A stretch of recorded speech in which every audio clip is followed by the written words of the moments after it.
Welcome to the Deep Dive. Today, we're exploring something that could genuinely change how you see your whole week. Think about it, Monday morning. For so many people, work feels like, well, just a chore, right? A means to an end. But what if every single thing you did, teaching, serving, fixing a fence, what if that was actually worship? That's the heart of it, this Hebrew idea, avoda. It's fascinating because in the scriptures, this one word, avoda, means both work and worship. Right, like in Exodus, 6 days you shall work, Avodah. And then God tells Moses, let my people go so they may worship me, also Avodah. Exactly. The sources we looked at are really clear on this. In God's design, they're, fundamentally linked, not separate things at all. Okay, so it's more than just a word thing. Oh, definitely. It pushes back hard against that modern split between, the sacred and secular, this idea that Sunday prayers are somehow totally disconnected from Monday's work.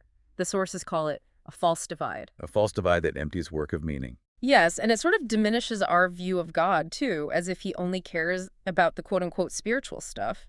There was that study, Worcester, I think, where people initially didn't quite grasp this, but once they understood Avoda, it was profoundly impactful. It helped them see purpose where they felt disillusionment before. Okay, let's unpack that a bit more.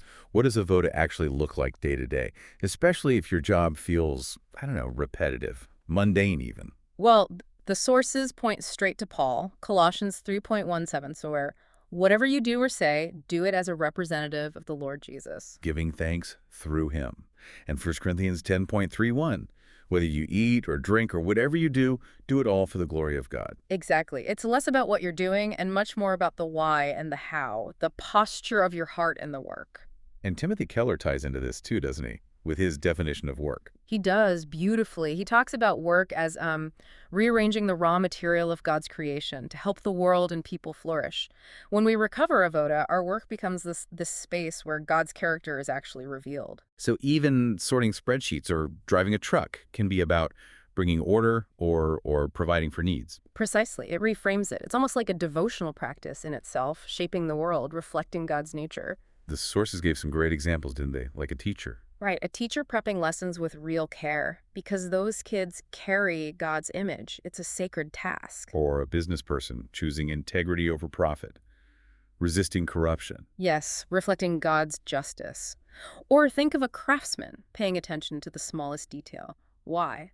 Because God delights in excellence. It's not just about skill, it's about worship through excellence. And the sources connect this back to Genesis, to work and keep the garden. It's stewardship. So that farm workers singing while tending the vines, they're joining God's creative, sustaining work. So excellence, generosity, integrity, dedication, even joy, these aren't just good work habits. They're acts of worship.